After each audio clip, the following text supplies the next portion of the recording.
What's going on YouTube? So today is going to be a really fun video.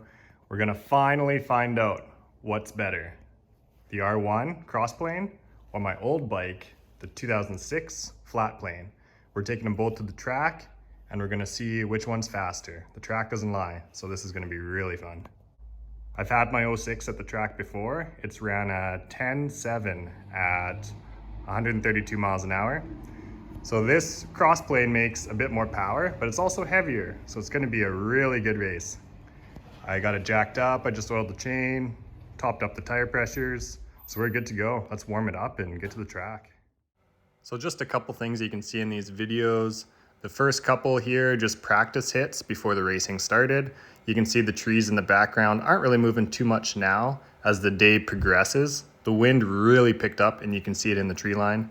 And you can see the times kind of correspond with how the wind was reacting. And I apologize for a little bit of wind noise in the camera. Couldn't get away from that, but enjoy.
So we just got back from the track, had an absolute blast, ended up taking home second place.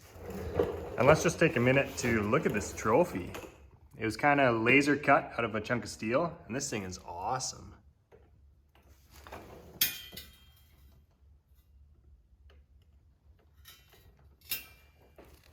Super happy to take this home with me. Nice piece of hardware for sure. As you guys could probably tell from the video, that Ninja 1000 with the wheelie bar and the slick ended up taking first place. He earned it. I'm definitely still happy with how I finished. I didn't even know you could get Mickey Thompson slicks for these bikes.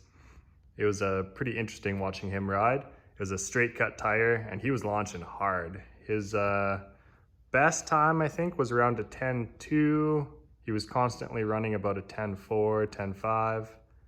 But now let's start comparing my new Crossplane R1 to my old Flatplane R1.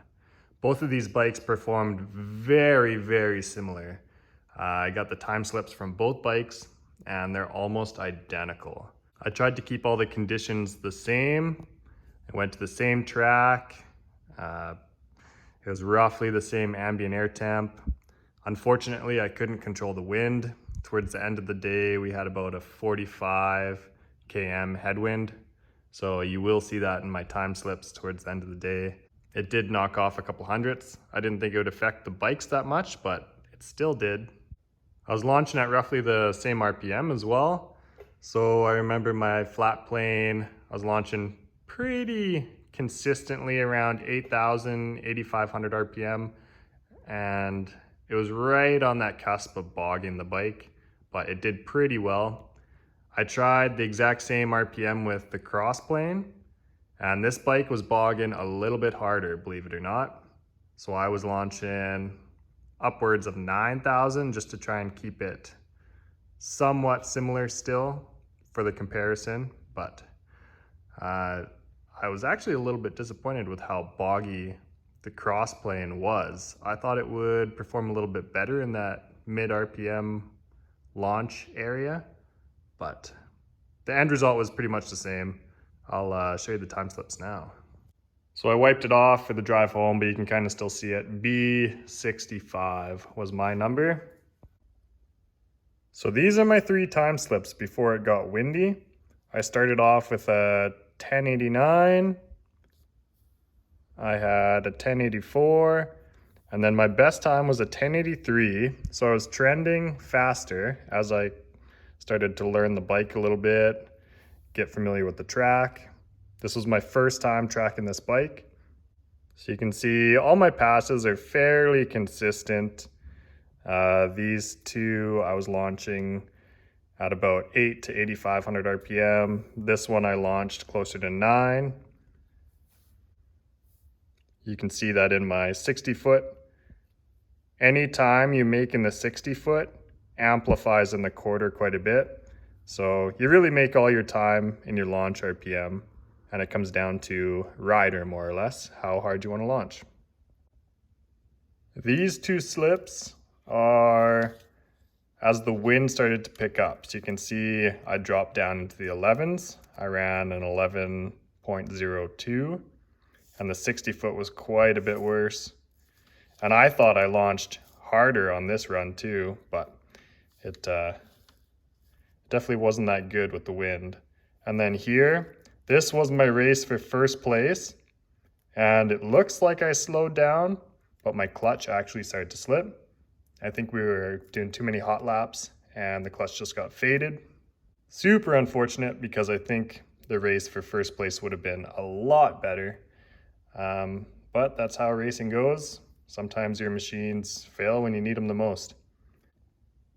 So what ended up happening, I had a decent launch, and then when I went to shift between first and second, I thought I hit neutral, like the bike just went straight to redline, but it was definitely in second gear. And I went to shift again, and it shifted into third, so it definitely wasn't in neutral, and it was still slipping in third. So this was kind of the end result. Mile an hour was way down, and the other racer actually hit his brakes because he thought I had an issue at the line, but he ended up taking first place still. So this is a time slip from my Flatplane bike. You can see the entry number is different, 058. B65 was my Crossplane. And look at how similar these numbers are, guys. So the 60 foot was a little bit worse in my Flatplane here, and they still almost ran the same.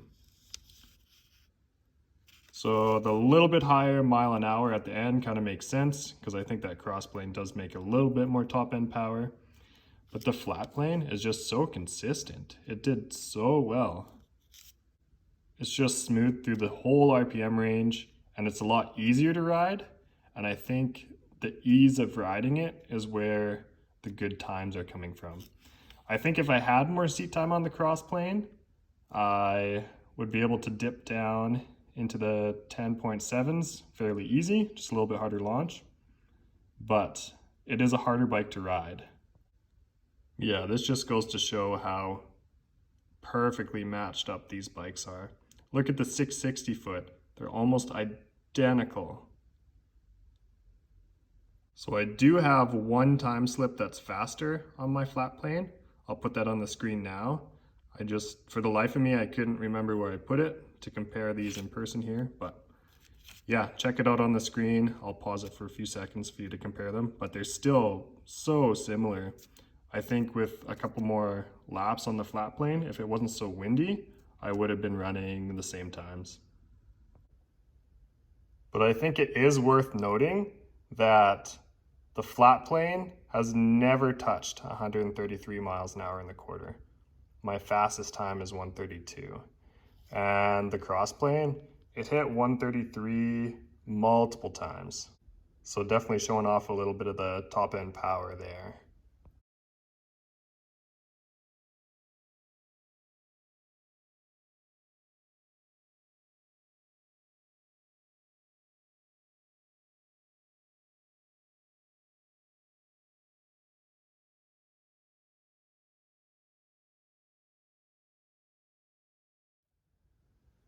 So to sum it all up, what bike is faster? My 2012 Crossplane or my 06 Flatplane? Honestly, guys, these bikes are pretty damn close. They're almost identical. It's gonna come down to rider.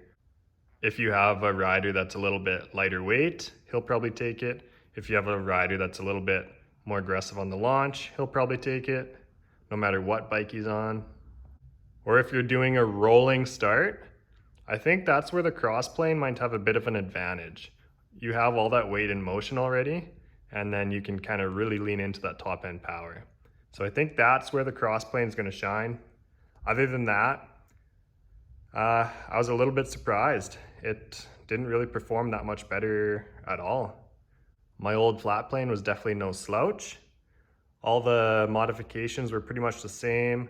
The only difference was my Flatplane had a header back Akrapovic exhaust, so a full system.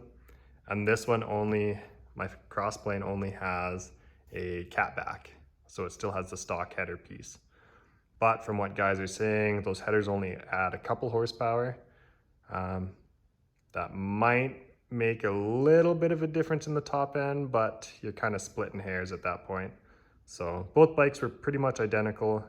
They both had the same K&N intakes. They both have power commander, and that's where the modification stops. So very even comparison, both on the same track. The first few hits, the wind was pretty tame, so all the conditions were as close as I could get.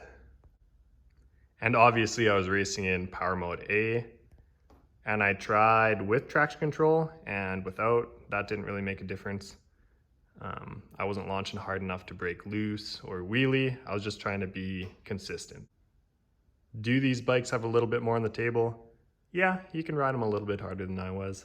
You could get into the 10.7s fairly easy. If you're getting down to 10.6, I think you'd have to be a professional rider. I don't think just an average Joe off the street's gonna be doing times like that, but hopefully this video gives you a rough idea what these bikes are capable of for the average rider. And I'm still super happy with it. At the end of the day, I'm not taking this bike to the track that often because I really don't want to be replacing that clutch. After it started to fade, I got pretty scared, but I let it cool down and it wasn't slipping on the way home, so hopefully that'll live.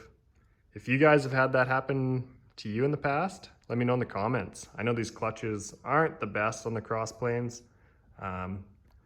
Hopefully the stock clutch will hang in there for another couple seasons if I don't abuse it too much. It does have about 32,000 kilometers on that clutch, and it is original, so it's probably showing some wear. There are a couple spring upgrades you can do to those clutches to give them a little more clamping power. Let me know if you guys have done any of those mods to your clutch, because I'll probably be in the market very soon. But for now, she's holding in there, so fingers crossed. But hopefully you guys enjoyed the video, and if you guys have an older bike and you're thinking about upgrading because you think these newer bikes are faster, well, this video kind of proved they're not really any faster. Even with all the tech and rider assist features on it, you basically buy these bikes because you like how they look, like how they sound. You're not getting a ton more performance. But cheers guys, we'll catch you in the next one. And let's just look at this trophy one last time. This thing is sick.